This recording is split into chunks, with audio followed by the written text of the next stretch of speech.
আসসালামু আলাইকুম ওয়া রাহমাতুল্লাহি ওয়া বারাকাতুহু। সুপ্রিয় শিক্ষার্থী বন্ধুরা, আজকের ক্লাস আমরা অষ্টম শ্রেণীর ষান্মাসিক সামষ্টিক মূল্যায়নের ইসলাম শিক্ষা বইয়ের নমুনা প্রশ্ন এবং সাজেশন নিয়ে আলোচনা করব, যে পরীক্ষাটি অনুষ্ঠিত হবে 10 জুলাই 2024 সালে। প্রিয় শিক্ষার্থী বন্ধুরা, তোমরা যদি আমার সাজেশনটা 100% ফলো করতে পারো, তাহলে ইনশাআল্লাহ আশা করা যায় তোমরা 100%ই কমন পাবা। তো প্রথমে তোমাদেরকে যে কাজ করতে হবে, একদম প্রথমেই মূল বইয়ের ফাঁকা জায়গাগুলো পড়তে হবে, তারপরে নিচের নমুনা প্রশ্নগুলো পড়তে হবে। আচ্ছা, তো মূল বইয়ের ফাঁকা জায়গাগুলো কোনগুলো? দেখো, তোমাদের মূল বইয়ে মানে ইসলাম শিক্ষা বইয়ের যে বিভিন্ন সেশনে এবং বিভিন্ন পৃষ্ঠায় বিভিন্ন রকমের কাজ দেওয়া আছে, তাই না? একক কাজ, দলগত কাজ, তারপর অনেক ফাঁকা জায়গা রয়েছে। সেই জায়গা তোমরা পূরণ করেছিলে যখন শিক্ষণকালীন মূল্যায়ন ছিল, মানে যখন তোমাদের ক্লাস চলাকালীন সময়ে তোমরা সেইগুলো পূরণ করেছো। ওইগুলো তোমাকে প্রথমেই পড়তে হবে। তো প্রথমে পড়ার পরে তারপরে আমি যে নমুনা প্রশ্নগুলো দিয়েছি এখানে, একদম এই নমুনা প্রশ্নগুলো যদি পড়ো, ইনশাআল্লাহ আশা করা যায় তোমার 100% কমন থাকবে।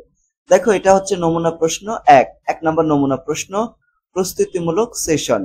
ঠিক আছে, এটা এরকমই মনে করো, এইভাবেই পরীক্ষা আসবে। ঠিক আছে, এইভাবেই মনে করো পরীক্ষাটায় আসলো এরকম। আচ্ছা, এখন দেখো প্রথম কাজ, মানে এখানে কতগুলো কাজ রয়েছে। প্রথম কাজ হচ্ছে কাজ 1, প্রতিবেদন উপস্থাপন। মানে এটা হচ্ছে একক কাজ, এটা একক ভাবে করতে হবে, একক কাজ করতে হবে। একক কাজটা কি দেখো, ক নাম্বার, এই একক কাজ মানে একের ভিতরে আবার 3টা কাজ রয়েছে। তাওহীদ, রিসালাত ও আখিরাতে বিশ্বাসের ফলে আমার চিন্তা ও কাজে যেসব পরিবর্তন এসেছে তার উপরে ভিত্তি করে একটা প্রতিবেদন লিখতে হবে। তারপরে 2 নম্বর, মানব জীবনে তাওহীদ, রিসালাত ও আখিরাতে বিশ্বাসের উপকারিতা, এর উপরে ভিত্তি করে একটা প্রতিবেদন লিখতে হবে। এবং তাওহীদ, রিসালাত ও আখিরাতে বিশ্বাসের শিক্ষাকে আমি যেভাবে আমার জীবনে কাজে লাগাতে চাই, সের উপরে ভিত্তি করে একটা প্রতিবেদন লিখতে হবে। তো আমরা প্রথমে ক নম্বর, তাওহীদ, রিসালাত ও আখিরাতে বিশ্বাসের ফলে আমার চিন্তা ও কাজে যেসব পরিবর্তন এসেছে তার উপরে ভিত্তি করে একটা প্রতিবেদন লিখলাম। দেখো, প্রতিবেদন লেখার যে সিস্টেমটা, প্রথমে থাকবে প্রতিবেদনের শিরোনাম। আচ্ছা, প্রতিবেদনের শিরোনাম কোনটা? এই যে এটাই প্রতিবেদনের শিরোনাম, তাওহীদ, রিসালাত ও আখিরাতে বিশ্বাসের ফলে আমার চিন্তা ও কাজে যেসব পরিবর্তন এসেছে, এটাই হচ্ছে প্রতিবেদনের শিরোনাম। এটা এখানে তোমরা লিখবা। তারপরে প্রতিবেদকের নাম। তুমি যদি, যেহেতু তুমি হচ্ছে প্রতিবেদক, মানে তুমি প্রতিবেদনটা লিখবা, তাহলে তোমার নাম লিখবা এবং প্রতিবেদকের ঠিকানা, মানে যে প্রতিবেদনটা লিখবে তার ঠিকানা এখানে লিখবা। লেখার পরে একটা হেডলাইন দিবা, এইভাবে একদম যেভাবে আমি দিয়েছি এখানে, দেখেছো? তাওহীদ, রিসালাত ও আখিরাতে বিশ্বাসের ফলে চিন্তা ও কাজে পরিবর্তন, এইভাবে একটা হেডলাইন দিবা। দেওয়ার পরে এই কথাগুলো এখানে লিখবা। যেমন তাওহীদ একটি আরবি শব্দ, তার আবিধানিক অর্থ হলো একত্ববাদ। ইসলামী পরিভাষায় আল্লাহ তাআলা এক ও অদ্বিতীয়, তার কোনো শরীক নেই, এ কথা মনে প্রাণে বিশ্বাস করার নাম হচ্ছে তাওহীদ। তাওহীদে বিশ্বাসের ফলে আমার চিন্তা ধারণায় যেসব পরিবর্তন এসেছে তার মধ্যে অন্যতম হলো আল্লাহ তাআলা আমাদের সৃষ্টিকর্তা। তাওহীদে বিশ্বাসের মাধ্যমে সৃষ্টিকর্তার প্রতি কৃতজ্ঞতা প্রকাশের সুযোগ তৈরি হয়েছে। তাওহীদে বিশ্বাসীরা আত্মসম্মান ও আত্মমর্যাদা বেড়ে যায়। তাওহীদে বিশ্বাসীদের আচরণ ও চরিত্র সুন্দর হয়। অন্যদিকে রিসালাতে বিশ্বাস করলে যা যা পরিবর্তন আসবে তার মধ্যে মানুষের ব্যক্তিত্ব, তারপর পারিবারিক, সামাজিক, অর্থনৈতিক ও রাষ্ট্রীয় জীবন সম্পর্কে প্রয়োজনীয় দিক নির্দেশনা পাওয়া যায়। রিসালাতে নবী রাসূলের জীবন ও সুন্দর নির্দেশনা পাওয়া যায়। অন্যদিকে আখিরাতে বিশ্বাস স্থাপন করলে মানুষের দুনিয়ার জীবনের সকল কার্যক্রমকে নিয়ন্ত্রণ করা যায়। উপরিউক্ত বিষয়গুলো আমার জীবনের চিন্তা ধারণার পরিবর্তন এনে দিয়েছে। উপরে আলোচনায় যা যা বলা হয়েছে তার সবগুলো আমার চিন্তা ও কাজে পরিবর্তন এসেছে। তো দেখো, আমরা এখানে 3টা কাজ দেওয়া ছিল, 3টা বিষয় প্রতিবেদন লিখতে হবে। তার ভিতরে প্রথম প্রতিবেদনটা আমরা লিখলাম। এখন দ্বিতীয় প্রতিবেদন, মানে খ নম্বর, দ্বিতীয় প্রতিবেদনটা হচ্ছে মানব জীবনে তাওহীদ, রিসালাত ও আখিরাতে বিশ্বাসের উপকারিতা। মানব জীবনে তাওহীদ, রিসালাত ও আখিরাতে বিশ্বাসের উপকারিতা, এই বিষয়ে প্রতিবেদনটা লিখতে হবে। 2বার লেখা হয়ে গেছে, এটা একবার লিখতে হবে। ঠিক আছে, তো এরকম এইটার কাজ প্রথমে যেটা করতে হবে, প্রতিবেদনের শিরোনাম লিখতে হবে। শিরোনামটা কি? এই যে এখান থেকে, ঠিক আছে, উপকারিতা, এই যে মানব জীবনে তাওহীদ, রিসালাতে আখিরাতে বিশ্বাসের উপকারিতা, এই লেখাটুকু এখানে লিখতে হবে। তারপরে প্রতিবেদকের নাম, তোমার নাম লিখবা এবং তোমার ঠিকানা এখানে লিখবা। তারপরে এরকম একটা হেডলাইন দিবা, একদম যেমনটা আমি এখানে দিয়েছি, মানব জীবনে তাওহীদ, রিসালাত ও আখিরাত বিশ্বাসের উপকারিতা। তারপর দেখো এইভাবে লেখা শুরু করবে, একজন মানুষের মুসলিম থাকার মূল নিয়ামক হলো তাওহীদে বিশ্বাস। ঠিক আছে, একজন মানুষকে মুসলিম হতে হলে সর্বপ্রথম তাওহীদে বিশ্বাসী হতে হয়। মুসলমানের জন্য তাওহীদের বিশ্বাস স্থাপন গুরুত্বপূর্ণ। এই বিশ্বাস হৃদয়ে লালন করলে মানুষ দুনিয়া এবং আখিরাতে সফল হতে পারে। অন্যদিকে রিসালাতে বিশ্বাস স্থাপন তাওহীদে বিশ্বাস স্থাপনের পরেই। রিসালাত তথা নবী রাসূলের প্রতি বিশ্বাস না করলে কেউ মুমিন হতে পারে না। নবী রাসূলগণকে বিশ্বাস না করলে আল্লাহ তাআলাও তার বাণীকে অস্বীকার করা হয়। আখিরাত দিবসের প্রতি অবিশ্বাস করলে সে ভীষণভাবে পথভ্রষ্ট হয়ে পড়ে। তাই বলা যায়, মানব জীবনে তাওহীদ, রিসালাত ও আখিরাতে বিশ্বাস করলে পরকালে জান্নাত লাভ করা যায়। আখিরাতেও বিশ্বাস করা ঈমানের অন্যতম একটা মৌলিক বিষয়। আখিরাতে বিশ্বাস ছাড়া মুমিন হওয়া অসম্ভব, মুমিন হওয়া যায় না। দেখো, আমরা 2 নাম্বার যে প্রতিবেদনটা ছিল খ নাম্বার, সেটা আমরা করলাম। তারপরে যে প্রতিবেদনটা লিখতে বলা হতে পারে সেটা হচ্ছে এটা, তাওহীদে, রিসালাত এবং আখিরাতে বিশ্বাসের শিক্ষাকে আমি যেভাবে আমার জীবনে কাজে লাগাই। সামান্য কিন্তু পার্থক্য রয়েছে, তাই না? তাহলে প্রতিবেদনের শিরোনাম, এই যেটা হচ্ছে প্রতিবেদনের শিরোনাম, ঠিক আছে। তারপর প্রতিবেদকের নাম, তোমার নাম এখানে দিবা এবং ঠিকানা দিয়ে দিবা এখানে। দেওয়ার পরে এইভাবে তোমার একটা হেডলাইন দিবা, তাওহীদ, রিসালাত ও আখিরাতে বিশ্বাসের শিক্ষাকে জীবনে কাজে লাগানো। তাওহীদ একটি আরবি শব্দ যার আবিধানিক অর্থ হলো একাত্মবাদ। ইসলামী পরিভাষা আল্লাহ তাআলা এক এবং অদ্বিতীয়, তার কোনো শরীক নেই এ কথা মনে প্রাণে বিশ্বাস করার নাম হচ্ছে তাওহীদ। তাওহীদে বিশ্বাসের ফলে আমার চিন্তা ধারণায় যেসব পরিবর্তন এসেছে তার মধ্যে অন্যতম হলো আল্লাহ তাআলা আমাদের সৃষ্টিকর্তা। তাওহীদে বিশ্বাসের মাধ্যমে সৃষ্টিকর্তার প্রতি কৃতজ্ঞতা প্রকাশের সুযোগ তৈরি হয়েছে। তাওহীদে বিশ্বাসীরা আত্মসম্মান এবং আত্মমর্যাদা বেড়ে যায়। তাওহীদে বিশ্বাসীদের আচরণ ও চরিত্র সুন্দর হয়। অন্যদিকে রিসালাতে বিশ্বাস করলে যা যা পরিবর্তন আসবে তার মধ্যে মানুষের ব্যক্তিত্ব, পারিবারিক, সামাজিক এবং অর্থনৈতিক রাষ্ট্রীয় জীবন সম্পর্কে প্রয়োজনীয় দিক নির্দেশনা পাওয়া যায়। রিসালাতে নবী রাসূলের জীবন এবং সুন্দর নির্দেশনা পাওয়া যায়। মানব জীবনে তাওহীদ, রিসালাত ও আখিরাতে বিশ্বাস করলে পরপরে জান্নাত লাভ করা যায়। এসব বিষয়গুলো কাজে লাগিয়ে আমরা নৈতিক চরিত্র উন্নয়ন ঘটিয়ে সুন্দর এবং আদর্শ মানুষ গড়ে উঠতে পারি আর মানব জীবনে কল্যাণ বয়ে আনতে পারবো। ঠিক আছে, এটা হচ্ছে আমার জীবনে কিভাবে কাজে লাগাবো সেটা। তো প্রিয় শিক্ষার্থী বন্ধুরা, দেখো এখানে কিন্তু আমরা তিনটা কি পড়লাম বলতো, প্রতিবেদন পড়ে ফেললাম। এই যে এই বিষয় নিয়ে 3টা প্রতিবেদন পড়লাম। এখন তোমরা যদি আমার ক্লাসগুলো করে থাকো, সুন্দর করে আমার কথাগুলো শোনো, সেগুলো তাহলে 100% কমন পাবা ইনশাআল্লাহ।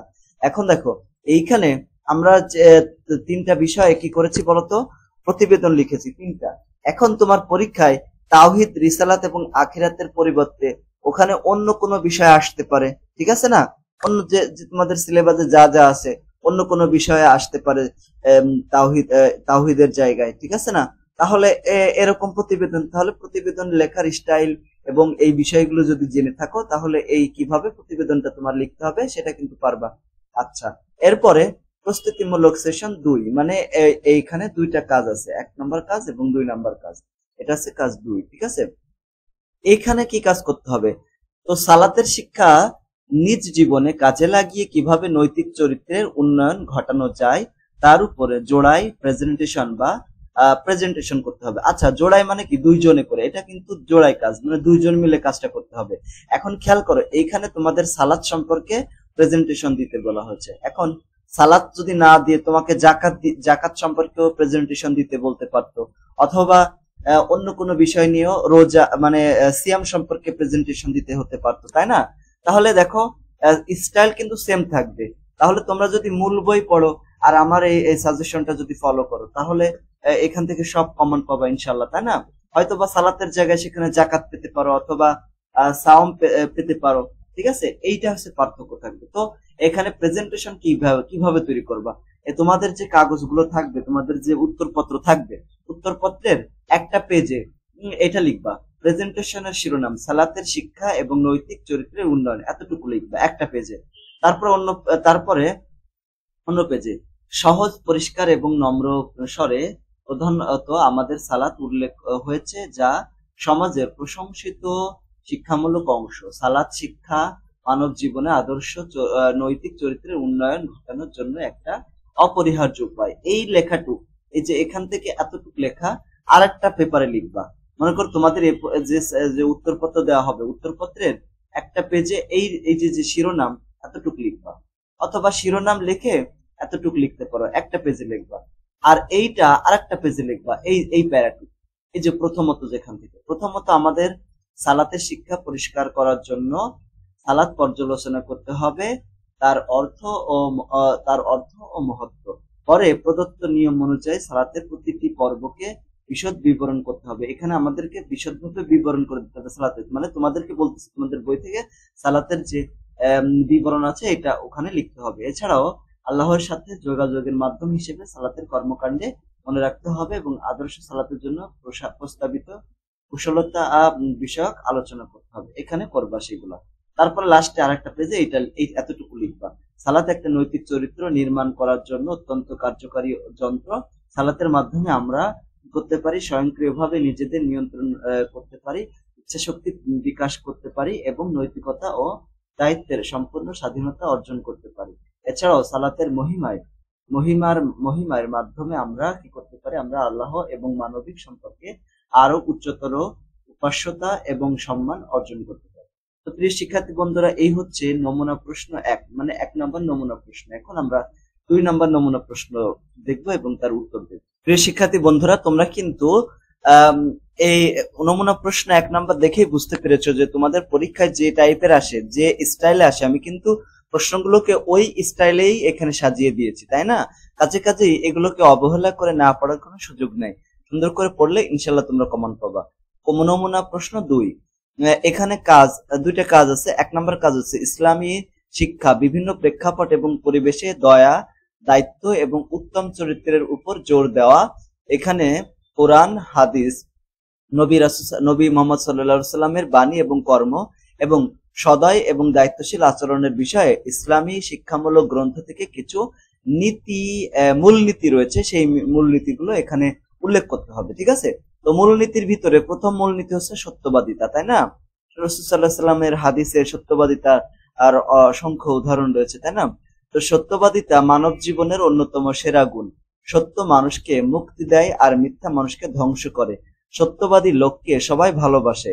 আমাদের দৈনন্দিন জীবনের সব ক্ষেত্রে সত্যবাদিতার চর্চা করলে আমরা দুনিয়ায় শান্তি এবং পরকালে মুক্তি পাব। রাসূল সাল্লাল্লাহু আলাইহি সাল্লাম বলেন, তোমরা অবশ্যই সত্য কথা বলবে, কেননা সত্যবাদী পুণ্যের পথ দেখায় আর পুণ্য জান্নাতের পথ দেখায়। এটা ছিল সত্যবাদিতা, 1 নম্বর নীতি। 2 নম্বর হচ্ছে মাতা পিতার প্রতি সদাচার, মানে ভালো আচরণ করা। তো মাতা পিতা আমাদের জীবনে আল্লাহর একটা বিশেষ নিয়ামত। দুনিয়াতে আসার সাথে সাথেই আমরা তাদের অগণিত অনুগ্রহ নিয়ে বেড়ে উঠি। এজন্য আনুগত্য, সদাচরণ এবং ভালোবাসা পাওয়ার ব্যাপারে আল্লাহর পরেই পিতামাতার স্থান। রাসূল সাল্লাল্লাহু আলাইহি সাল্লাম বলেন, মায়ের পায়ের নিচে সন্তানের জান্নাত। 3 নম্বর হচ্ছে প্রতিবেশীর প্রতি সদাচার। আমরা প্রতিবেশী ছাড়া চলতে পারি না। তারা আমাদের ভালো মন্দ খবরাখবর সম্পর্কে অন্যদের তুলনায় বেশি জানেন। অনেক সময় আমাদের বিপদে আত্মীয়রা ছুটে আসার আগেই প্রতিবেশীরা আমাদের সাহায্য সহযোগিতায় এগিয়ে আসেন।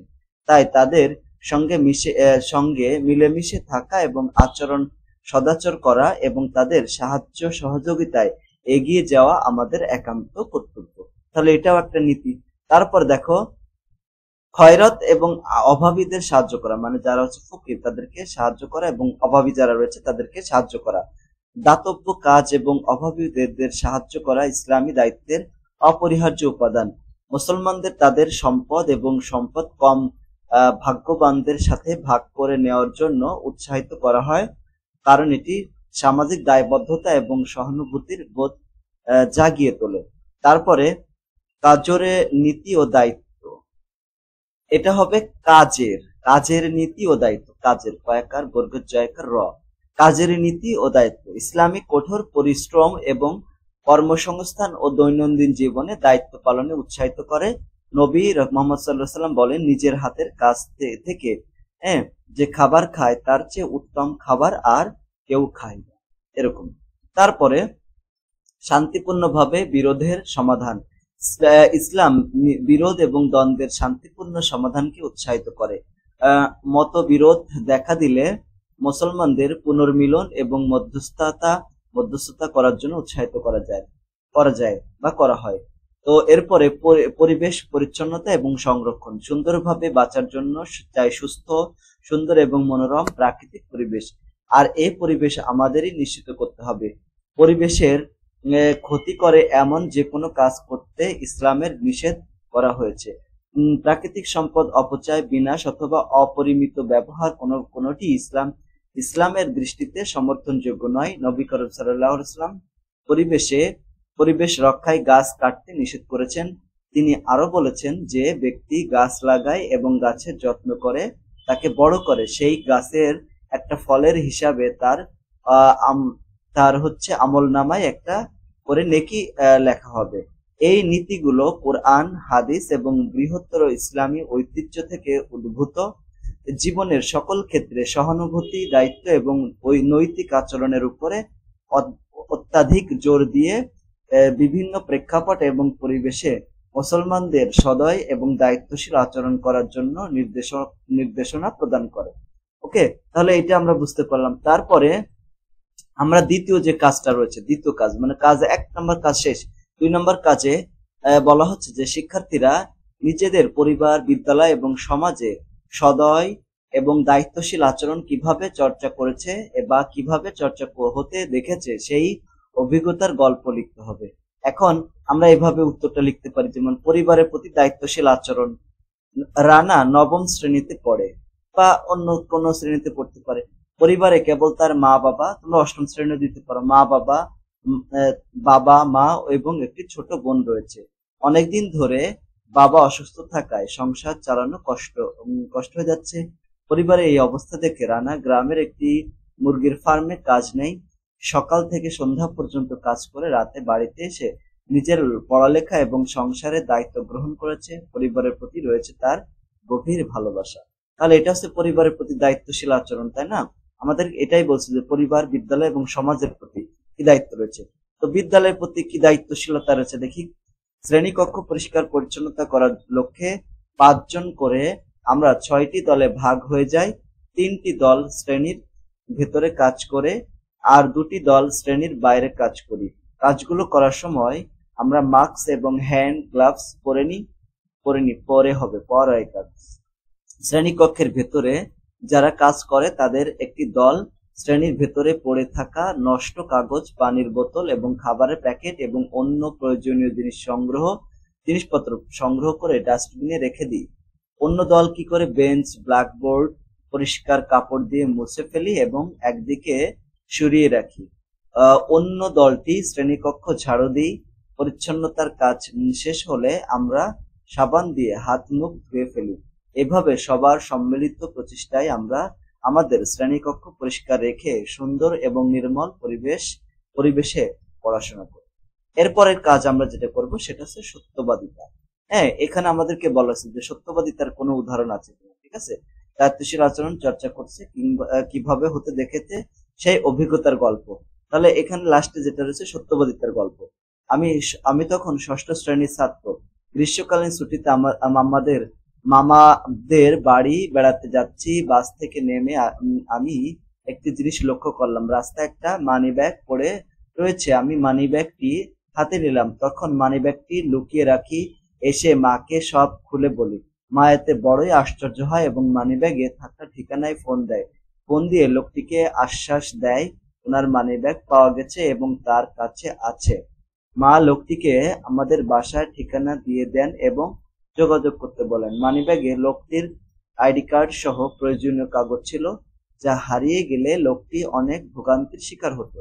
লোকটি আমাদের বাসায় এলে মা তাকে মানিব্যাগ সহস্তে দিয়ে দেন এবং বলেন দেখে নিতে সব ঠিক আছে কিনা। লোকটি দেখে বড়ই আশ্চর্য হয়, বড়ই আশ্চর্য হয়।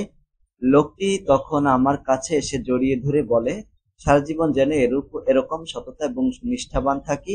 লোকটি যথেষ্ট খুশি হয় এবং আমার প্রতি যথেষ্ট কৃতজ্ঞতা প্রকাশ করে। এই কাজটা ছিল, ঠিক আছে, এরকম। তো এটা ছিল নমুনা প্রশ্ন 2। এখন আমরা নমুনা প্রশ্ন 3-এ চলে যাচ্ছি। এরপর দেখো নমুনা প্রশ্ন 3। তোমরা দুইটা প্রশ্ন কিন্তু দেখে ফেলেছো, দুইটাতেই বুঝতে পেরেছো যে তোমাদের পরীক্ষায় ঠিক যেমন আসে ঠিক আমরা সেমন নমুনা প্রশ্ন এখানে উল্লেখ করেছি। ঠিক আছে, দলগত কাজ, দলগত কাজ, এটা 1 নম্বর কাজটা হচ্ছে দলগত কাজ। ঠিক আছে, এখানে টাইম দেওয়া আছে, টাইমটা তোমাদের কম বেশি করে দেবে। ঠিক আছে, 10 মিনিট না বেশি দিয়ে দেবে। আচ্ছা, এখানে 1 নম্বর কাজ হচ্ছে শিক্ষার্থীদের অর্জিত অভিজ্ঞতার আলোকে দায়িত্বশীল আচরণের ক্ষেত্রসমূহ শিক্ষকের সহযোগিতায় ক্লাস্টার বা গুচ্ছ করবে। এক্ষেত্রে শিক্ষার্থীদের পঠিত বিষয়বস্তুর মানে 4র্থ অধ্যায় আখলাক যেটা আছে, আচ্ছা এটা বাদ দাও, আখলাক আলোকে ক্লাস্টার বা গুচ্ছ করা যেতে পারে, যেমন মা বাবা, আত্মীয়স্বজন, প্রতিবেশীর প্রতি সদাচার ইত্যাদি বিষয়বস্তু একটি ক্লাস্টারে সদাচার এবং ভিন্ন ধর্মাবলীর প্রতি সহানুভূতিশীলতা, সকলের সাথে শান্তিপূর্ণ অবস্থান ইত্যাদি বিষয়বস্তু একটি ক্লাস্টারে সহাবস্থান নামে করা যেতে পারে। তো দেখো আমরা এটা কিভাবে কাজটা করব। দেখো আমরা এটা ক্লাস্টার বলতে বোঝাচ্ছে এখানে একটা নাটিকা তোমাকে উপস্থাপন করতে হবে। ঠিক আছে, মানে নাটক লিখতে হবে, যেহেতু এটা একটা দলগত কাজ, তো এটা দলগত ভাবে নাটকটা তোমার করতে হবে। যেমন প্রতিবেশীদের প্রতি সদাচার, এটা হচ্ছে নাটকের হেডলাইন। ঠিক আছে, এটা মনে করো এটা এই নাটকটা হবে সকাল 10টায় একটি স্কুলের শ্রেণীকক্ষে এটা হবে। তো এখানে নাটকের ভিতরে যারা চরিত্রের ভিতরে আছে, যেমন কামাল একজন শিক্ষক, কামাল যে চরিত্রে অভিনয় করবে সে একজন শিক্ষকের চরিত্রে, হোসেন একজন ছাত্র, নিলয় একজন ছাত্র, নীলিমা একজন ছাত্রী এবং বাইজিৎ একজন ছাত্র। এখন প্রথম কাজ হচ্ছে দৃশ্য 1। এখানে অনেকগুলো দৃশ্য থাকে, নাটকে তো দৃশ্য থাকে। দৃশ্য 1-এর ভিতরে কামাল। আজ আমরা আমাদের পাঠ্যপুস্তকের একটা গুরুত্বপূর্ণ বিষয় আলোচনা করব। বিষয়টি হলো প্রতিবেশীদের প্রতি সদাচার। এটা হচ্ছে কামাল বলতেছে, মানে শিক্ষক তিনি। তো হোসেন বলছে প্রতিবেশীর প্রতি সদাচার বলতে কি বোঝায় স্যার? কামাল বলতেছে যে মানে স্যার বলতে প্রতিবেশীর প্রতি সদাচার বলতে বোঝায় তাদের সাথে মিলেমিশে থাকা এবং ভালো ব্যবহার করা। নিলয় এখানে বলছে কুরআন ও হাদিসে কি প্রতিবেশীদের প্রতি সদাচার ব্যাপারে কোনো নির্দেশনা দেওয়া হয়েছে? কামাল বলছে হ্যাঁ, কুরআন ও হাদিসে প্রতিবেশীদের প্রতি সদাচার বিষয়ে অনেক নির্দেশনা দেওয়া রয়েছে। এখন দৃশ্যকল্প 2-এ চলে যাব। 2-এ বাইজিৎ বলবে যে প্রতিবেশীর সঙ্গে সুন্দর আচরণ ঈমানের মৌলিক অংশ হিসেবেও অন্তর্ভুক্ত। আবু হুরায়রা রাদিয়াল্লাহু আনহু বলেন, নবী করিম সাল্লাল্লাহু আলাইহি ওয়াসাল্লাম বলেছেন, আল্লাহর কসম সে ব্যক্তি মুমিন নয়, আল্লাহর কসম সে ব্যক্তি মুমিন নয়, আল্লাহর কসম 3বার। জিজ্ঞেস করা হলো কোন ব্যক্তি? হে আল্লাহর রাসূল। তিনি বললেন যে লোকের প্রতিবেশী তার অনিষ্ট থেকে নিরাপদ থাকে না। কোন মুসলিম প্রতিবেশীর প্রতিবেশীর অনিষ্ট করার তো দূরের কথা, প্রতিবেশীর অনিষ্ট করার কথা চিন্তা করতে পারে না। নীলিমা তখন বলে ওঠে যে এমন কোন কাহিনী কি কুরআনে বর্ণিত আছে যেখানে প্রতিবেশীদের সাথে খারাপ করার পরিণাম উল্লেখ রয়েছে? কামাল তখন স্যার বলবে যে হ্যাঁ, আবু হুরায়রা রাদিয়াল্লাহু আনহু থেকে বর্ণিত এক ব্যক্তি এসে রাসূল সাল্লাল্লাহু আলাইহি ওয়াসাল্লামকে বলল, এক নারীর ব্যাপারে প্রসিদ্ধ, সে বেশি বেশি নফল নামাজ পড়ে এবং রোজা রাখে, 2 হাতে দান করে, কিন্তু জবানের দ্বারা সেও প্রতিবেশীকে কষ্ট দেয়। এই ক্ষেত্রে তার অবস্থা কি হবে? তখন রাসূল সাল্লাল্লাহু আলাইহি ওয়াসাল্লাম বলেছেন সে জাহান্নামে যাবে।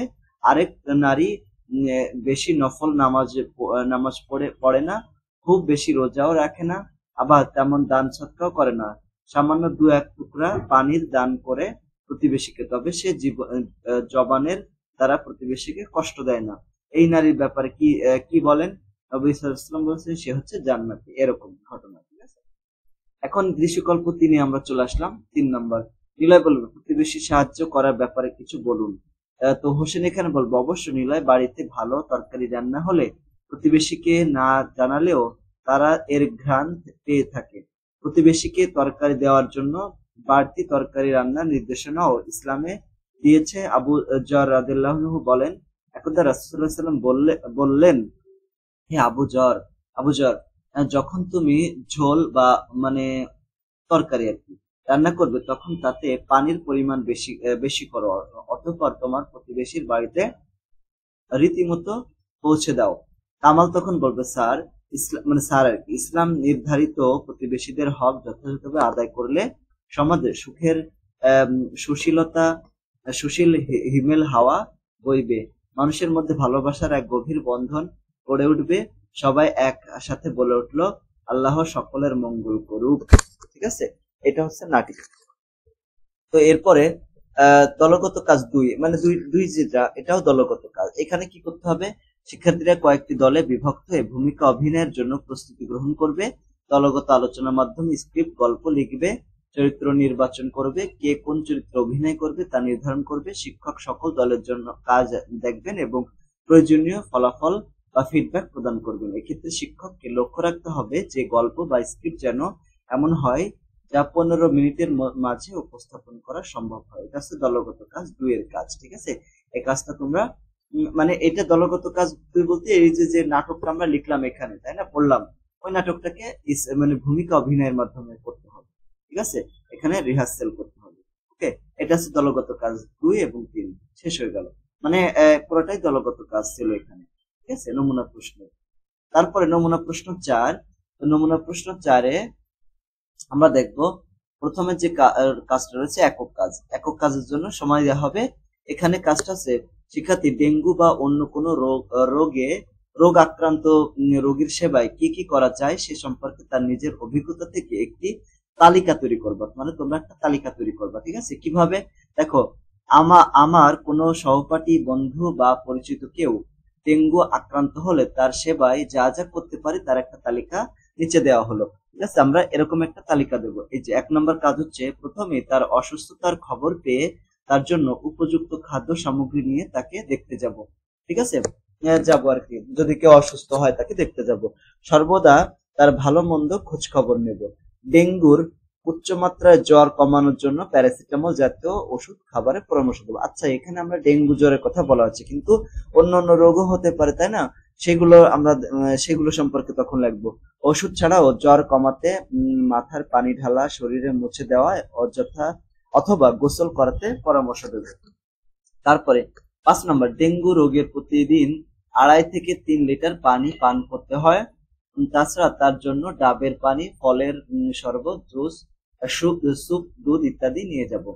তারপরে 6 নম্বর যে কাজটা করব, তাকে পর্যাপ্ত পরিমাণ বিশ্রাম নিতে পরামর্শ দিব, তার জরুরি কাজগুলো করতে সহায়তা করব এবং ডেঙ্গুর উপসর্গ অত্যাধিক মাত্রায় বেড়ে গেলে চিকিৎসকের পরামর্শ নিয়ে উপজেলা স্বাস্থ্য কমপ্লেক্সে নিয়ে যাব। এই কাজটা হচ্ছে 1 নম্বর কাজ ছিল। 2 নম্বর কাজ হচ্ছে একক কাজ। এখানে দেখো, শিক্ষার্থী পাঠ্যপুস্তক অথবা অন্য কোনো ইসলামী পুস্তক বা অন্য উৎস থেকে ডেঙ্গু বা অন্য কোনো রোগ আক্রান্ত রোগীর সেবায় ইসলামী বিধিবিধান অনুসারে কি কি করা যায় সে সম্পর্কে তথ্য সংগ্রহ করে নিজের তৈরি তালিকার সাথে মিলিয়ে দেখবে। এখন দেখো, মিলিয়ে দেখবো, বিভিন্ন কারণে মানুষ অসুস্থ হতেই পারে, বা আমাদের আত্মীয় স্বজন এবং পাড়া প্রতিবেশী অসুস্থ হলে তাদের জন্য আমাদের কিছু করণীয় রয়েছে। অসুস্থ ব্যক্তিকে দেখতে যাওয়া, তার সেবা শুশ্রূষা করা এবং তার জন্য উপযুক্ত খাদ্য সামগ্রী নিয়ে যাওয়া, তার খোঁজ খবর নেওয়া ইসলামী শিক্ষার অন্তর্ভুক্ত। কিয়ামতের দিন মানুষকে যেসব বিষয়ের জন্য আল্লাহ তাআলার সামনে জবাবদিহিতা করতে হবে তার একটি রোগীর সেবা না করা এবং এতে অবহেলা করা।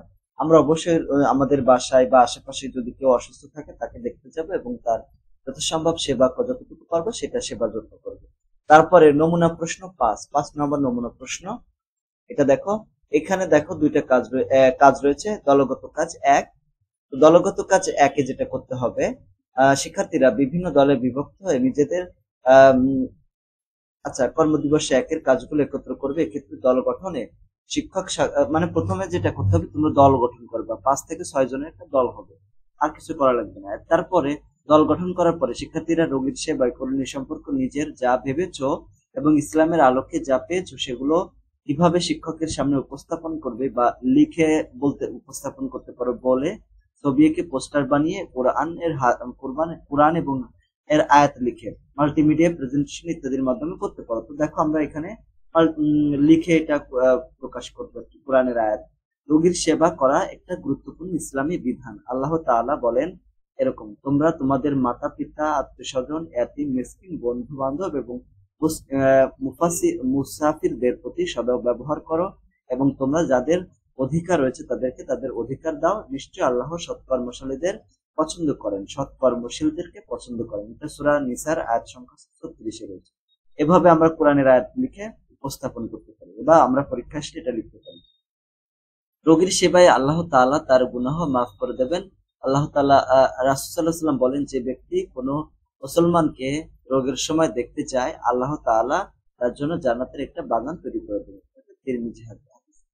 এরপরে 3 নম্বর দলগত কাজ যেটা, এটা হচ্ছে 2 এর অনুসারে শিক্ষার্থীরা তাদের উপস্থাপনের জন্য লেখা, ছবি বা পোস্টার বা মাল্টিমিডিয়া প্রেজেন্টেশন করবে। মানে এই যে লেখা তোমরা লিখলে, এই যে লেখাগুলো তোমরা শ্রেণীকক্ষে মানে সবার সামনে এটা উপস্থাপন করবে, মানে লিখবা আর কি।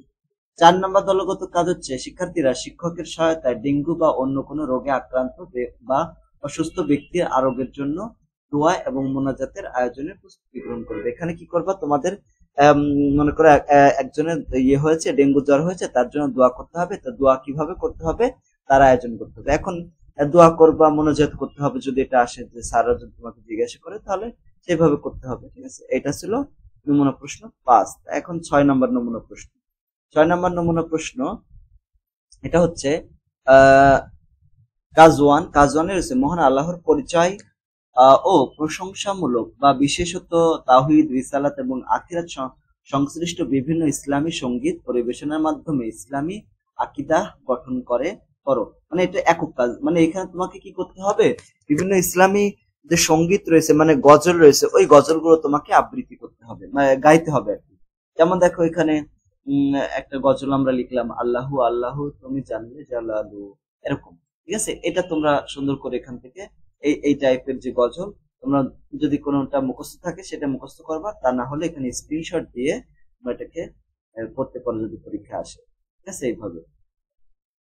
এই যে তারপরে এখানে দেখো আর একটা রয়েছে, প্রশংসা সবই কেবল তোমার। এই যে এই গজলটা, ঠিক আছে, এরকম একটা গজল আছে, তোমরা চাইলে এটাও গাইতে পারো, ভালো গজল। ইউটিউব থেকে দেখে এর সুর করে নিবা, সুর কিভাবে হবে সেটা দেখে। তো এরপরে কি করতে হবে, কাজ 2, সঠিকভাবে সাওম পালন এবং যাকাত আদায়ের শিক্ষা কিভাবে মানুষে মানুষে ভেদাভেদ দূর করতে পারে তার উপরে নাটিকা প্রস্তুত এবং উপস্থাপন করতে হবে। এটা হচ্ছে দলগত কাজ। কি করতে হবে, সঠিকভাবে সাওম পালন এবং যাকাত আদায়ের শিক্ষা কিভাবে মানুষে মানুষে ভেদাভেদ দূর করতে পারে তার উপরে একটা নাটিকা প্রস্তুত করতে হবে। দেখো নাটিকার স্ক্রিপ্ট আমি এখানে দিয়ে দিয়েছি। নাটিকায় অংশগ্রহণকারী সদস্যদের নাম আবির, নাহিদ, রাকিব, ইমাম সাহেব। ইমাম সাহেব বলতে এখানে তোমার এক বন্ধু, মনে করো অন্য একজনের নাম, মনে করো রাজ। ঠিক আছে, রাজ কি করবে, রাজ হচ্ছে ইমাম সাহেব হবে, এরকম। এমন একজন থাকবে যে ধার্মিক আছে, যে ইমাম সাহেব আছে, সে ভূমিকা পালন করবে। নাটিকার প্রসঙ্গ হচ্ছে রাকিব ঠিকমতো যাকাত আদায় করে না, এমনকি পবিত্র রমজান মাস আসলে সে নিয়মিত সাওমও পালন করে না। এ বিষয়টি তার বন্ধু আবির এবং নাহিদ জানতে পারে এবং রাকিবের কাছে যায়। এরপরে যে ঘটনাতে দেখো, নাটক হলে সেখানে দৃশ্যকল্প থাকে, 1, 2, 3 এরকম থাকে। তো দৃশ্য 1-এ দলগত অংশগ্রহণে একটি নাটিকা আর কি। তো দৃশ্য 1 হচ্ছে রমজান মাস, দুপুরবেলা রাকিবকে একটি দোকানের মধ্যে খাবার খেতে দেখে তার বন্ধু আবির এবং নাহিদ দেখতে পেল। তখন নাহিদ তাকে বলল, নাহিদ, আরে রাকিব, তুই এখানে, আর তুমি এটা কি করছো? তুমি কি জানো না যেটা পবিত্র রমজান মাস চলছে, এই মাসে দিনের বেলা সাওম পালন করা উচিত? তুমি কি জানো না? তাকে বলছে, আসলে আমি না খেয়ে বেশিক্ষণ থাকতে পারি না, তাই আমি রোজা রাখতে পারি না। ঠিক আছে, এরকম বলছে। আবির বলছে, এটা তুমি একদম ঠিক বলছো না রাকিব, তুমি চাইলেই একটি কাজ করে মানে একটি একটি একটি করে রোজা রাখার চেষ্টা করতে পারো, মানে প্রতিদিন একটা করে রোজা রাখতে পারো। নাহিদ বলতেছে, হ্যাঁ আবির, ঠিকই বলেছো। দেখো, না খেয়ে থাকতে সবারই কষ্ট হয়, কিন্তু তুমি যদি চেষ্টা করো তাহলে তুমি ধীরে ধীরে রোজা রাখার অভ্যাস গড়ে তুলতে পারো। রোজা রাখা প্রতিটি মুসলমানদের জন্য ফরজ, অর্থাৎ এটি একটি বাধ্যতামূলক কাজ। রাকি বলবো, সত্যি কথা বলতে আমি ছোটবেলা থেকে রোজা রাখার অভ্যাস করিনি, তাই এখন আমার রোজা রাখতে কষ্ট হতে হয়। ঠিক আছে, এরকম। এরপর আবির এরকম বলবে, হ্যাঁ সেটা ঠিক আছে, কিন্তু তুমি যদি মনে মনে সংকল্পবদ্ধ হও তাহলে কোনো কষ্টই তোমাকে রোজা রাখা থেকে দূরে রাখতে পারবে না।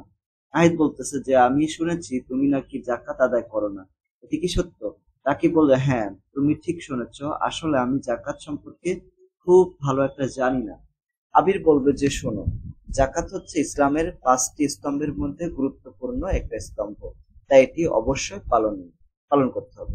এরপরে দৃশ্যকল্প 2-এ চলে যাব। দৃশ্যকল্প 2-এ আবির, নাহিদ এবং রাকিবের মধ্যে কথা চলাকালীন সময়ে তারা দেখতে পেল স্থানীয় মসজিদের ইমাম সাহেব মসজিদ থেকে বের হচ্ছে। তখন তারা ইমাম সাহেবের কাছে গেল। নাহিদ বলতেছে যে আসসালামু আলাইকুম হুজুর। ওয়ালাইকুম আসসালাম, মানে এরকম বলবে আপনি কেমন আছেন? তো ইমাম সাহেব তখন বলো ওয়ালাইকুম আসসালাম, আমি ভালো আছি, তোমরা কেমন, তোমরা ভালো তো? আবির বলছে হ্যাঁ হুজুর, আপনার দোয়ায়, আল্লাহর ইচ্ছায় আমরা ভালো আছি। আমাদের কিছু বিষয় জানার জন্য আপনার কাছে এসেছি। ইমাম সাহেব বলবে হ্যাঁ অবশ্যই, বলো তোমরা কি জানতে চাও? নাহিদ বলছে হুজুর, সাওম পালনের আবশ্যকতা কি, এটি আমাদের কি উপকার করে? স্যার হুজুরকে জিজ্ঞেস করছে। ইমাম সাহেব তখন বলবে যে খুবই সুন্দর প্রশ্ন, শোনো, সাওম পালন খুবই গুরুত্বপূর্ণ একটি ইবাদত। সিয়াম সাধনার ফলে সমাজের লোকদের মাঝে পারস্পরিক সহানুভূতি ও সহমর্মিতার সৃষ্টি হয়। ধনীরা গরিবদের অনাহারে অর্ধাহারে জীবনযাপনের কষ্ট অনুধাবন করতে পারে। ক্ষুধা ও পিপাসার যন্ত্রণা যে কিরূপ পীড়াদায়ক হতে পারে তা তারা উপলব্ধি করতে পারে। ফলে তাদের মধ্যে অসহায় তারপর নিরন্ন মানুষের প্রতি সহানুভূতি এবং সহমর্মিতার ভাব জাগ্রত হয়। এ কারণে তারা দান খয়রাতে উৎসাহিত হয়। তাই আমাদের সকলের উচিত নিয়মিত সাওম পালন করা। আবির বলতেছে যে হুজুর, জাকাতও কি মানুষের মধ্যে ভেদাভেদ দূর করতে কোনো ভূমিকা পালন করে? ইমাম সাহেব বলতেছে অবশ্যই, ইসলাম এমন একটি জীবন ব্যবস্থা যেখানে মানুষে মানুষে সমতা বিধানের কথা বলা রয়েছে। জাকাত প্রদান করলে জাকাত প্রদানকারী ব্যক্তির মনে কৃপণতার যে কলুষতা রয়েছে তা দূরীভূত হয়ে মন পবিত্র হয়ে যায়। তাছাড়া বিত্তশালীদের সম্পদে দরিদ্রদের যে অধিকার রয়েছে জাকাত প্রদানের মাধ্যমে তা নিশ্চিত করা হয়। ফলে এর মাধ্যমে তার সম্পদও পবিত্র হয়। এছাড়া জাকাত দরিদ্রদের আর্থিক নিরাপত্তা নিশ্চিত করে। জাকাত প্রদানকারীদের প্রদানের ফলে দরিদ্রের ক্রয় ক্ষমতা বৃদ্ধি পায় এবং সমাজে সামগ্রিক অর্থনৈতিক অবস্থার উন্নতি হয়। তাই জাকাত প্রদানের মাধ্যমে সম্পদও বৃদ্ধি পায়। এজন্য জাকাতের অন্য অর্থ হচ্ছে বৃদ্ধি পাওয়া। জাকাতের একটা অর্থ, জাকাত মানে পবিত্রতা এবং বৃদ্ধি। নাহিদ বলতেছে যে দেখলে তো রাকিব, ইসলামে সাওম এবং জাকাত কতটা গুরুত্বপূর্ণ, তোমার অবশ্যই এ বিষয়ে সতর্ক হওয়া উচিত। রাকিব বলছে হ্যাঁ, আমি আমার ভুল বুঝতে পেরেছি, এখন থেকে আমি যথাসম্ভব সাওম পালন এবং জাকাত আদায়ের চেষ্টা করব। এরপর রাকিব বলবো তোমাকে অসংখ্য ধন্যবাদ রাকিব, আল্লাহ তোমাকে সাওম এবং জাকাত পালনে তৌফিক দান করুন। নাহিদ বলবে যে আমিন, ইমাম সাহেব বলবে আমিন। তাহলে এটা আমাদের শেষ হয়ে গেল। এখন সবচেয়ে গুরুত্বপূর্ণ একটা হচ্ছে নমুনা প্রশ্ন। এটা নমুনা প্রশ্ন হচ্ছে 7 নম্বর নমুনা প্রশ্ন। এখানে দেখো, অভিজ্ঞতা বিনিময়ের মাধ্যমে ইসলামী উৎসবের পরিকল্পনা তৈরি, এটা হচ্ছে হেডলাইন। তোমরা নিশ্চয় ঈদে মিলাদুন্নবী, বিয়ে ইত্যাদি সমাজ জীবন ও ধর্মীয় অনুষ্ঠানে গিয়েছো, আয়োজনে অংশগ্রহণ করেছো। এরকম একটি ইসলামী সামাজিক অনুষ্ঠানে তুমি ইসলামী যেসব রীতিনীতি পালন করেছো বা করতে দেখেছো বা শুনেছো, সেই অভিজ্ঞতার আলোকে নিচের কাজগুলো করতে হবে। দেখো অনেকগুলো কাজ দেওয়া হচ্ছে। 1 নম্বর কাজ হচ্ছে ইসলামী উৎসবের কথা বলি। তো ইসলামের বিভিন্ন উৎস থেকে পাওয়া তথ্য এবং তোমার অভিজ্ঞতার আলোকে ধর্মীয় এবং সামাজিক উৎসব অনুষ্ঠানগুলোর নাম লেখো। দেখো আমাদের 2 ধরনের অনুষ্ঠান আছে। একটা অনুষ্ঠান হচ্ছে ধর্মীয় অনুষ্ঠান, আর একটা হচ্ছে সামাজিক উৎসব। ঠিক আছে, সামাজিক উৎসবগুলো ধর্মীয় অনুষ্ঠানের ভিতর অনেক সময় সমর্থন নাও করতে পারে। ঠিক আছে, ওকে। যেমন দেখো এখানে কয়েকটা ধর্মীয় যে উৎসব রয়েছে। ঠিক আছে, ধর্মীয় উৎসবের নাম হচ্ছে ঈদ। আচ্ছা, এখানে ঈদ আগে হবে না, সমাধান লেখা হয়েছে। ঠিক আছে, এখান থেকে শুরু হবে। কয়েকটি ধর্মীয় উৎসবের নাম হচ্ছে ঈদ। ঠিক আছে, ঈদ একটা ধর্মীয় উৎসব। আকিকা, আশুরা, ঈদে মিলাদুন্নবী, শবে বরাত, শবে মেরাজ, শবে কদর, হ্যাঁ, তারপর বিশ্ব ইজতেমা, ওয়াজ এবং দোয়া মাহফিল, এরকম। তোমরা চাইলে যদি আরো আমাদের ধর্মীয় উৎসবের কথা জানো তাহলে সেটা লিখতে পারো। এখন কয়েকটা সামাজিক উৎসবের নাম। সামাজিক উৎসবের ভিতরে হচ্ছে দেখো বিবাহ, গায়ে হলুদ, পহেলা বৈশাখ। এগুলো তো আর আমাদের ধর্মীয় উৎসব না, তাই না? পহেলা বৈশাখ তো হচ্ছে আমাদের সামাজিক একটা উৎসব। হালকাথা, নবান্ন উৎসব, এগুলো তো আর ধর্মীয় উৎসব না, তাই না? এগুলো আমাদেরকে মনে রাখবে। এখন এটা ছিল কাজ 1। কাজ 2 এর ভিতরে রয়েছে অভিজ্ঞতা বিনিময় করি। এখানে অভিজ্ঞতা বিনিময়ের ক্ষেত্রে তোমার একজন বন্ধুর সঙ্গে আলোচনা করে নিচের শখের মতন একটি শখ বানিয়ে পূরণ করো। দেখো, এখানে আমাদের একটা শখ দেওয়া হয়েছে, এই শখটা কিন্তু পূরণ করা নেই, বুঝছো? এরকম দেখো এইটুক লেখা আছে, আমি ইসলামী যে উৎসব বা অনুষ্ঠানগুলো দেখেছি, আমার বন্ধু ইসলামী যে উৎসব বা অনুষ্ঠানগুলো দেখেছে, আমার বন্ধুর দেখা উৎসব বা অনুষ্ঠানগুলোর সঙ্গে আমার দেখা অনুষ্ঠানে যেসব ভিন্নতা খুঁজে পাচ্ছি, মানে এইখানে তো আমি এখানে পূরণ করেছি, তোমাদের এইখানে এই শখটাতে এখানে পূরণ করা ছিল না, এখানে আমি পূরণ করেছি। যেমন আমি ইসলামী যে উৎসব বা অনুষ্ঠানগুলো দেখেছি, ঈদুল ফিতর, ঈদুল আজহা দেখেছি, তারপরে আমার বন্ধু দেখেছে ঈদুল ফিতর, ঈদুল আজহা, ওয়াজ এবং দোয়া মাহফিল, এগুলা। ঠিক আছে? এখন দেখো, ঈদুল ফিতর আমি যেরকম ঈদুল ফিতর দেখেছি, আমার বন্ধু তো সেরকমই দেখেছে, তাই না? বা ঈদুল আজহা আমি যেরকম দেখেছি, আমার বন্ধু সেরকম দেখেছে, এর মধ্যে কোনো পরিবর্তন আছে? নাই, কোনো পরিবর্তন খুঁজে পাইনি, এরকম। তারপর 3 নাম্বার কাজ, বিধিবিধানের কথা জানায়। তো তুমি ইসলামের বেশ কিছু বিধিবিধান সম্পর্কে জেনেছো, তোমার দেখা উৎসব বা অনুষ্ঠানগুলোতে ইসলামের যেসব বিধিবিধানের প্রয়োগ হয়েছে সেগুলো লেখো, সেগুলো লিখতে হবে। যেমন দেখো, আমরা এভাবে লিখতে পারি যে আমার দেখা অনুষ্ঠান হলো বিবাহ। বিবাহতে সাক্ষীর প্রয়োজন হয়, যা ইসলামে বিধিবিধান মেনে চলে, কিন্তু বিবাহতে গান বাজনা এবং বিভিন্ন আয়োজন করা হয় যা ইসলামের বিধিবিধান অনুসারে হয় না, তাই না? আমাদের আমাদের সমাজে যে বিয়ে হয়, আমরা একদম বিয়ে হলে দেখো বক্স নিয়ে আসি 10-12টা, এসে বাজায় দেয়। এগুলো কি ইসলাম সমর্থন করে? করে না। কিন্তু বিবাহতে অনেক কিছুই আছে যেগুলো, যেমন মসজিদে যদি বিবাহ হয় তাহলে সেটা সুন্নাত সম্মত হয়, তাই না? এরকম। তারপরে এই যে সাক্ষীর প্রয়োজন হয় বিবাহের ক্ষেত্রে, তা আমাদের ওই আচরণ থেকে দূরে থাকতে হবে যা ইসলামিক নিয়ম মেনে চলে না। তারপর 4 নাম্বার কাজে চলে আসলাম। 4 নাম্বার কাজ হচ্ছে ইসলামী উৎসব বা অনুষ্ঠানের পরিকল্পনা তৈরি করি। মনে করো তোমার বিদ্যালয়ে একটা ইসলামী অনুষ্ঠানের আয়োজন করেছো, সেই অনুষ্ঠানের জন্য 4 জন বন্ধু আলোচনা করে একটা পরিকল্পনা উপস্থাপন করো। মানে তোমরা একটা ইসলামিক, মনে করো ওয়াজ মাহফিল করবা, তো ওয়াজ মাহফিলটা কিভাবে করবা, তো সেটার আয়োজন করতে হবে। ঠিক আছে? কোথায় করবা? পরিকল্পনা। সময় এবং স্থান নির্বাচন করবা। সকাল 10টা থেকে 12 ঘটিকা, স্থান হচ্ছে তোমাদের স্কুলের হল রুমে অথবা স্কুল মাঠে, এরকম। আমন্ত্রিত অতিথি নির্বাচন, কাদেরকে তোমরা আমন্ত্রণ করবা? স্থানীয় চেয়ারম্যান এবং স্কুলের ম্যানেজিং কমিটির সদস্যবৃন্দদেরকে আমন্ত্রণ করবা। এখন নিমন্ত্রণের জন্য তো চিঠি পাঠাতে হবে, তাদেরকে চিঠি পাঠানো লাগবে না? চিঠি লেখার সিস্টেম হচ্ছে, এখানে তারিখ লিখবা, তারপরে এইভাবে লিখবা, প্রিয় সুধী, আগামী 3 জুলাই আমাদের স্কুল প্রাঙ্গণে একটি বিশেষ দোয়া মাহফিলের আয়োজন করা হয়েছে। উক্ত অনুষ্ঠানে আমাদের স্কুলের প্রধান শিক্ষক, শিক্ষার্থী উপস্থিত থাকবেন। আমাদের চাওয়া আপনি যেন আমাদের স্কুলে দোয়া মাহফিলে অনুষ্ঠানে উপস্থিত থাকেন। উক্ত অনুষ্ঠানে আপনার উপস্থিতি একান্তই কাম্য, এরকম। তারপর বিনীত, এখানে তোমার স্কুলের নাম দিয়ে দিতে পারে সকল শিক্ষার্থী বৃন্দ। আচ্ছা, এবং অনুষ্ঠান সূচি, এটা কিন্তু মাস্ট ইম্পর্টেন্ট। এখানে অনুষ্ঠান সূচি 10 ঘটিকায় একজন শিক্ষার্থী কোরআন তেলাওয়াত করবেন। তারপরে 10:30টা কি হবে, শিক্ষার্থীদের উদ্দেশ্যে প্রধান শিক্ষক ইসলামে আলোচনা করবেন। তারপরে 10:45 ঘটিকায় বা সময়ে যে কোনো একজন শিক্ষার্থী হামদ এবং নাত পরিবেশন করবেন। 11টায় আরবি শিক্ষক দোয়া মাহফিল আরম্ভ করবেন। 11:30টায় দোয়া শেষে আরবি শিক্ষক আমাদেরকে দিক নির্দেশনা দেবেন এবং 12 ঘটিকায় শিক্ষার্থীরা হালকা নাস্তা বিতরণ করে অনুষ্ঠান শেষ করবেন। তো প্রিয় শিক্ষার্থী বন্ধুরা, এই ছিল তোমাদের সাজেশন এবং নমুনা প্রশ্ন। ঠিক আছে? আশা করা যায়, আমি তো তোমাদেরকে বলেছি যে তোমরা যদি আমার এই সাজেশনটা 100% ফলো করতে পারো, 100% ফলো করো, তাহলে তোমাদের পরীক্ষায় 100%ই কমন তোমরা পাবা ইনশাআল্লাহ, আশা করা যায়।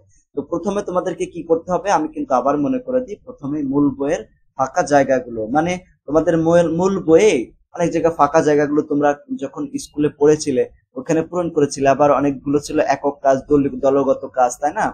প্রতিফলনমূলক ডায়েরি লিখেছিলে, ওই যে কাজগুলো তোমরা করেছিলে, অবশ্যই অবশ্যই ওই কাজগুলো কিন্তু করতে হবে। করার পরে আমি যে নমুনা প্রশ্নগুলো তোমাদেরকে দেখালাম, এই প্রশ্নগুলো পড়ো, ইনশাআল্লাহ আশা করা যায় 100%ই তুমি কমন পাবা ইনশাআল্লাহ। তো ক্লাসটি তোমাদের কাছে কেমন লাগলো সেটা কমেন্ট করে জানিয়ে দিও, আর যদি ভালো লাগে তাহলে আমাদের চ্যানেল সাবস্ক্রাইব করে ক্লাসটি বন্ধুদের সাথে শেয়ার করে দিও। সকলকে ধন্যবাদ। আসসালামু আলাইকুম ওয়া রাহমাতুল্লাহি ওয়া বারাকাতুহু।